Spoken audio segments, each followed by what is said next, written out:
is up, YouTube? Welcome back to my channel. It's your boy D Dyson. Ahsoka, episode 7. Peak Star Wars. Peak Star Wars. And I love the world building. First off, I love Grand Admiral Thrawn. Lars Mikkelsen playing Grand Admiral Thrawn.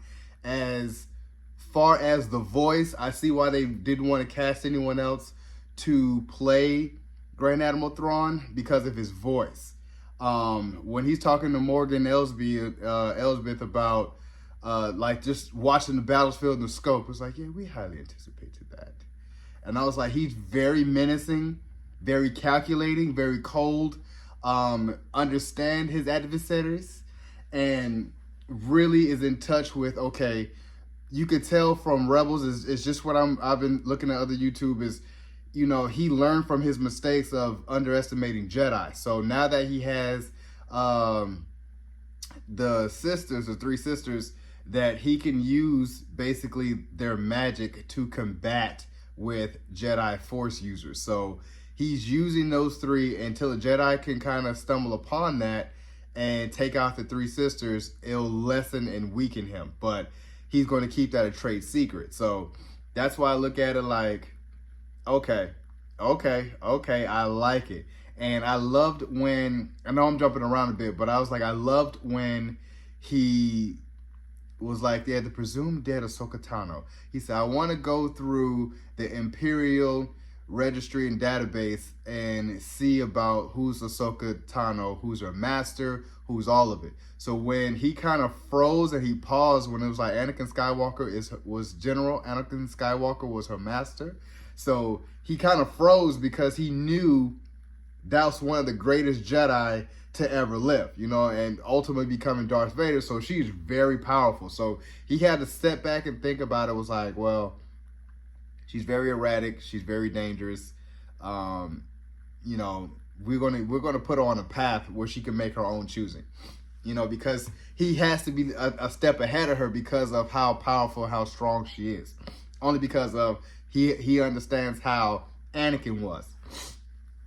Now, I liked the fact that even with all that, she still was able to get to Ezra Bridger and Sabine and use the Force to find Sabine like, hey, I am close. Hey, I can feel you. And I don't know. I just feel like with Ezra, there's more to the story. I loved how Sabine, when they got into it, he was like, you know, here's your lightsaber, do what you do. She's just like you. And he was like, don't worry about it. I use the forces as my ally. And I'm like, what type of force you willing? You know what I'm saying? And he's just using force push. But I can tell, I'm like, dude, I feel like you have a darker power that you don't want to show yet. Like, you know, you may be a gray Jedi as well, where you also use dark force, dark user, like dark side of the powers that you actually really do wield, and you don't want to show that to anyone yet. So I'm just kind of like, okay, because I'm like, dude, you know what I'm saying, you could have just took the lightsaber and took out old girl. And I feel like with Shin and backing up to Baylan Skoll really made that decision to send his apprentice down there. He was like, yeah, just to kind of sacrifice her so he can go off and go set on his path. Because he looked at her, was like, well, you're ambitious, and leave you with the last words of, you know what I'm saying, basically a quick victory is going to be defeat. So it's basically telling her like, yeah, you're so enamored with trying to get a quick victory, you're going to get defeated. And I'm trying to use it as, you know, you don't have to fight every fight, you know, even with Thrawn. And I see with Thrawn and Baylan, they both have similar tactics, but their methods is totally different. So I want to see who's calling to Baylan Skoll if this is the last episode with Ray Stevenson. But I was telling myself, I'm like, you're not going to get him back, which sucks. I just hope that they come back in a different form of someone like that, of who's calling to him or what his greater calling is.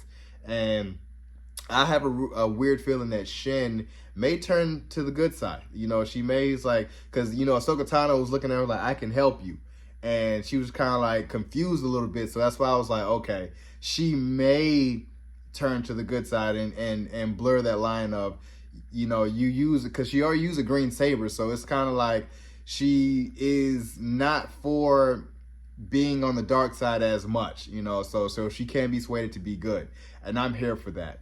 But again, I'm so enamored with General Thrawn that, yeah, for the New Republic, the High Republic, I'm like, we can definitely have him as a true visceral opponent, kind of more menacing than Palpatine and Darth Vader, because he likes to understand the enemy and how to infiltrate, like the minefields, how he was doing the mine. Like, this dude was just a strategist for war and battle.